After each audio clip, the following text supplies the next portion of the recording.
in front of a basketball hoop. Lights up to show Ella standing in front of Abigail holding a basketball. Ready?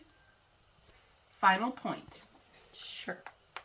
Abigail forcefully passes the ball to Ella. Ella passes it back. Abigail dribbles and passes right by Ella and scores. Abigail grabs the ball and holds it underneath her arm. Always was better at basketball than you. College sure hasn't changed that. No need to rub it in, Abigail. We both know I've never been the athletic one. You are annoying, Ella. How did what I just say annoy you?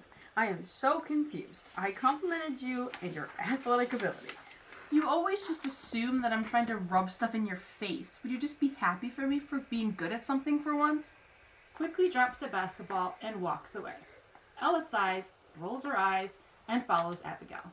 Abigail and Ella walk into a room where Mom is present. Dude, we don't get to see each other for that long.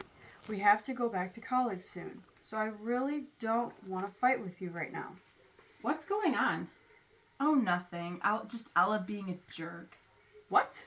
You guys are in college? You are not 7 anymore. Why can't you ever get along? Ella, please be nice to Abigail for goodness sake. Abigail looks over at Ella and grins. Ella sighs and rolls her eyes. I'm sorry, Mom. That was my bad. Mom exits. I was not being a jerk, Abigail. What are you talking about? Why are you trying to make me look bad? Well, don't be a jerk and I won't call you one. Ever thought about that? I don't make you look bad. You do that on your own. Abigail exits into the audience. When we were kids, Abigail always stole the spotlight. It seemed as if anything I did, she had to do too, but better. And if she didn't do it better, she'd still always find a way to steal the show. Like on my 10th birthday, my dad had just finished lighting my number 10 birthday candle, and everyone was singing happy birthday to me. You know, as they do on birthdays. I was about to make my wish, but apparently Abigail couldn't handle that.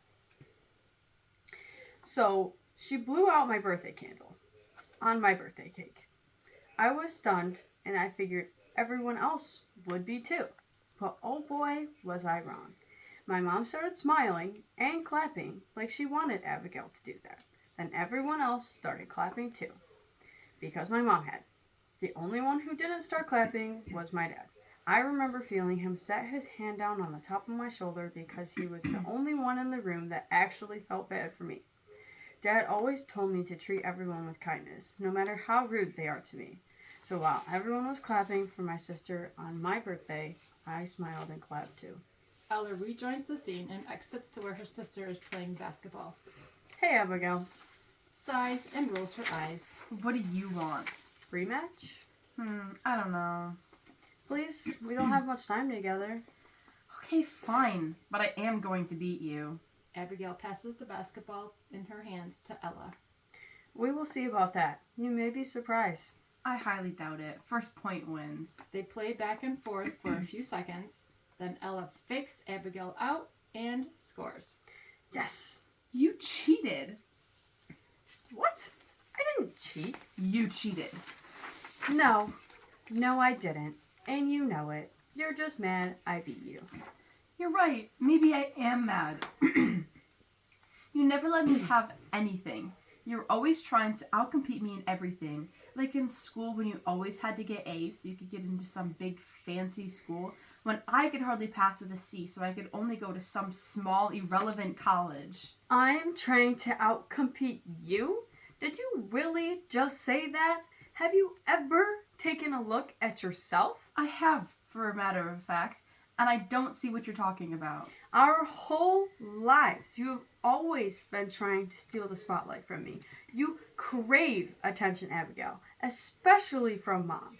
And the sad part is, Mom has always supported it. I have never been able to figure out why.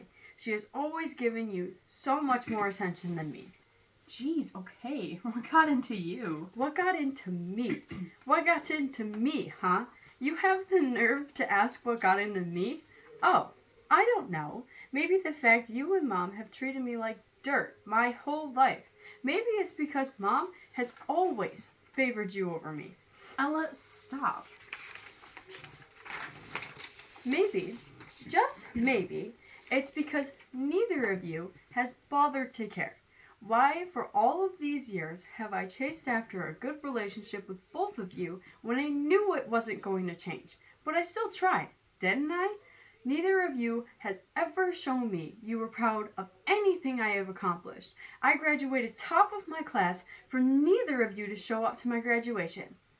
You know who did show up? Dad. But Dad's not here anymore, is he? Is he, Abigail? Dad pitied you. Pitied me? For what? The way you and Mom treated me? He did not pity me. He cared about me. And I have been nice to you in honor of him. I always keep Dad in the back of my mind, thinking, how would Dad handle this? How would Dad treat people that were unkind to him? And man, how did Dad do it? Ella, stop. You're being irrational. Calm down. You want me to be calm right now? Mom enters. What's going on? You expect me to be calm? You have pushed me over the edge, Mom. Abigail. Mom, help. Oh, yeah. You always want Mom to come in and save you, just like she always does. Mom, help me. Mom, do something. How dare you mock her, Ella? She's mocked me my whole life, but you don't seem to care about that, do you? Do you? You guys are teaming up on me, as you have my whole life. I hate both of you. No wonder you aren't my biological daughter. What? Mom. What? What did you just say? Mom, what are you talking about? Say something, please. Say something. Did you say I wasn't your biological daughter? I am, I'm adopted? Ella, You lied to me. You've lied to me my whole life. It's all been a lie. Ella, let me explain. Explain what? How could you possibly explain that? There's no explanation for treating me the way you have my whole life. And on top of that, you were lying to me the whole time. Is this why you have always favored Abigail over me? Ella, listen to me. How could you? Ella, I was afraid. Your father was adopted, and I saw how that affected him over the course of his life. His adoptive parents told him as soon as he could remember, but he grew up believing he was an outcast in the family. He always felt like he never fit in. Knowing he was adopted made him feel rejected. He had trouble marrying me because he always believed that I was going to abandon him one day, just like his biological parents did. Your dad and I didn't want you to have to go through the feelings of isolation and rejection as you grew up that your father felt. So we never told you. And your father vowed to take care of you. He promised that he would never let you feel the way he did as a child. So when Abigail was born, I promised to take care of her, but I guess it consumed me. I wanted to let your dad take care of you because I was afraid that I would raise you the wrong way. I didn't want to be the reason you went through what your father did. But when your father died, I lost sight of how he would have wanted me to treat you. You reminded me so much of him that I shut you out. I didn't want to feel that type of hurt again. I was scared if I let myself care for you like I did your father. Then you found out you were adopted and wanted to leave me, I would be heartbroken all over again.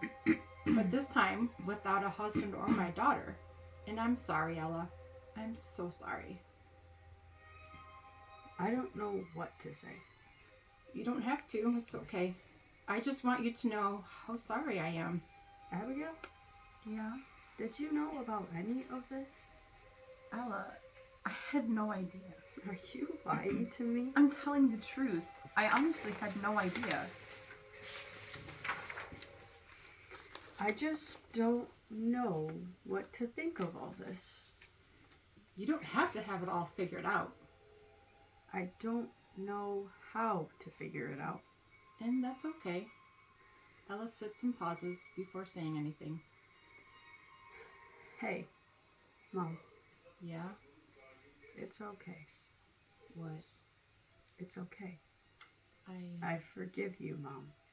It's what Dad would have wanted. Lights dim. End of scene.